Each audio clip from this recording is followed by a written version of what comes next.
Oi, turma! Voltamos aqui. Hoje nós vamos trabalhar em ciências, o material Ciências Hoje Criança. É um site, tá? É disponível na internet para qualquer um estar acessando e matando curiosidades.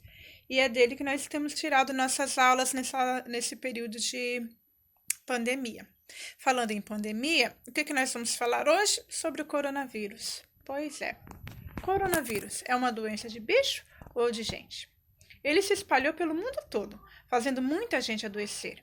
Você sabia que esse vírus pode ter passado de outro animal para os humanos?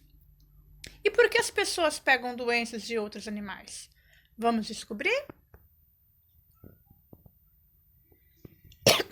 Desculpa. Doença de bicho ou doença de gente? Coronavírus não é um nome de doença, é nome de uma família de vírus. Esses vírus podem provocar doenças respiratórias em humanos. SARS-CoV-2 é o nome do coronavírus que provoca a doença chamada Covid-19. Essa que se espalhou pelo mundo todo e fez adoecer muita gente aqui no Brasil também. Você sabia que esse coronavírus pode ter passado de outro animal para os humanos? É sobre isso que vamos falar aqui. Por que os seres humanos pegam doenças de outros animais? Aí uma questão para pensar, né? Vírus, bactérias e fungos só podem ser vistos com poderosos microscópios. Mas, embora muito pequenos, esses micro-organismos podem causar doenças muito graves em humanos. Você não vai gostar de saber, mas cerca de 10 milhões de pessoas morrem a cada ano por vírus, bactérias ou fungos que pegam de outros animais. Triste, não é mesmo? O novo coronavírus é um exemplo disso. Ele provavelmente passou de outro animal para um humano, provocando uma doença nova, que afeta principalmente os pulmões, mas também outros órgãos, e que foi chamado Covid-19. Essa doença foi passando de um humano para o outro e para o outro e para o outro, e assim se espalhou pelo mundo todo. E quando uma doença se espalha mundialmente, dizemos que estamos numa pandemia. Quando se tem uma pandemia, é preciso agir depressa para identificar os sintomas da doença, as formas de contágio, a origem do microorganismo causador da doença e juntar todas essas informações para tentar desenvolver medicamentos que controlem e vacinas que previnam a doença. Conseguir dar conta de tudo isso é tarefa para os cientistas, que são super-heróis de verdade, mas não é nada fácil. O ideal seria que o vírus e outros micro-organismos não passassem de outros animais para os humanos. Mas somos nós, humanos, que ultrapassamos barreiras naturais e, sem perceber, nos arriscamos a pegar doenças de outros animais. Não entendeu ainda? Vamos explicar. Para entender a barreira, animais domésticos e silvestres carregam com eles. Poderíamos até dizer que eles hospedam uma quantidade enorme de micro-organismos. E que micro-organismo quer? Ele quer viver e se reproduzir. Logo, para o micro-organismo não é interessante que seu hospedeiro morra, porque assim o micro-organismo, também morre. Então, urubus, vacas, morcegos, sapos e outros animais convivem em equilíbrio, sem ficar doente, com os micro-organismos que hospedam. O problema surge quando um micro-organismo que não provoca mal algum a um determinado animal, que é o seu hospedeiro, passa deste bicho para um humano. Aí pode apostar que houve uma quebra de barreira entre as espécies. Mas que barreira? Bom, a principal barreira entre diferentes espécies é a física. Isto é, uma espécie, em vez de conviver somente com a sua espécie, passa a se misturar com outras espécies. Nessa aproximação física, uma espécie pode ter contato com um micro-organismo que habitam outras espécies e desenvolve alguma doença grave ou não. Aí aqui a gente tem exemplos de animais domésticos e selvagens como morcegos, que hospedam muitos micro-organismos sem adoecer por causa deles. Outra barreira é a resistência do nosso organismo. Veja, o nosso corpo geralmente consegue se defender de micro-organismos que o invadem. Além disso, a maior parte dos micro-organismos que uma espécie não costuma se adaptar bem em outra e acaba morrendo sem provocar. Opa, peraí, eu não entendi nada. Vamos ler de novo.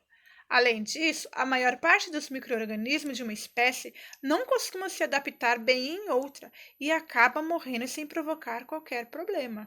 Ah, agora sim, Pro. Mas pode acontecer de um micro-organismo de uma espécie passar para outra e provocar uma doença, sim, seja ela grave ou não.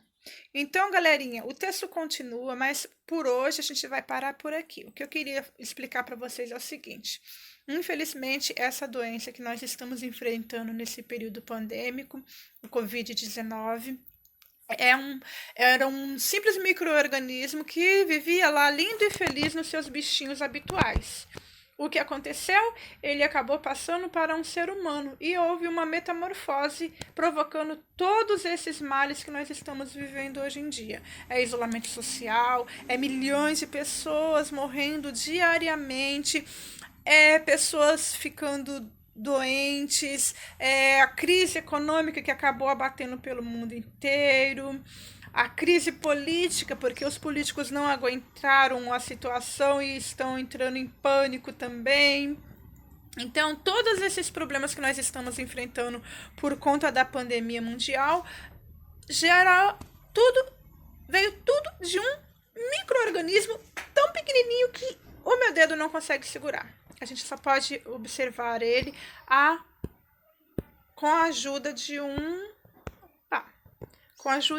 microscópio. E por falar nisso, a gente vai fazer uma experiência.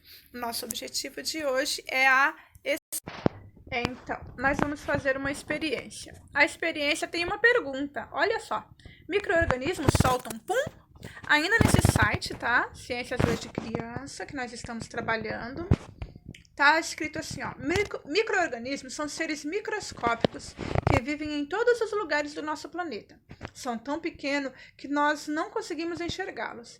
Mas que tal um experimento para observar esse micro-organismo se alimentando e, como dizer, soltando pum? Vamos lá. O que nós vamos precisar? 3 garrafas de plástico tipo PET, bem limpas e com tampa. Um funil. Uma colher de chá, 3 balões bexigas, aquela de aniversário, sabe? Água filtrada morna, não é nem quente nem fria. Temperatura similar à mamadeira de um bebê. Quem tem bebê em casa sabe, hein? Açúcar e fermento biológico. Fermento biológico é aquele da gente fazer bolo. Como fazer? Encha a terça parte das garrafas com água. Na primeira garrafa, coloque uma colher de açúcar. Na segunda, 3 colheres de açúcar. Na última garrafa, não coloque açúcar. Adicione uma colher de fermento biológico em cada garrafa. Coloque um balão de encher na boca de cada garrafa. Deixe as garrafas em temperatura ambiente durante algumas horas. O que vai acontecer? Quando os balões estão cheios, quantos balões estão cheios ou vazios? O fermento biológico é uma célula. O fermento biológico é feito de células de um micro-organismo chamado Saccharomyces.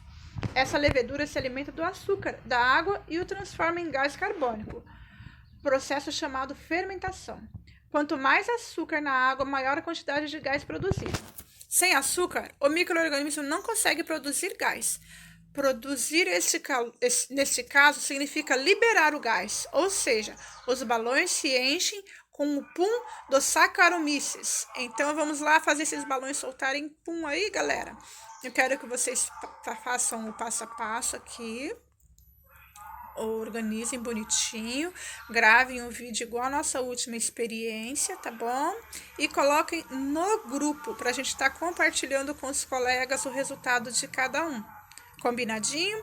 Como alguns de vocês pode ser que não tenham todos os ingredientes para a experiência, então eu vou dar 2 dias para vocês estarem realizando essa atividade e postando o resultado no grupo. Combinadinho?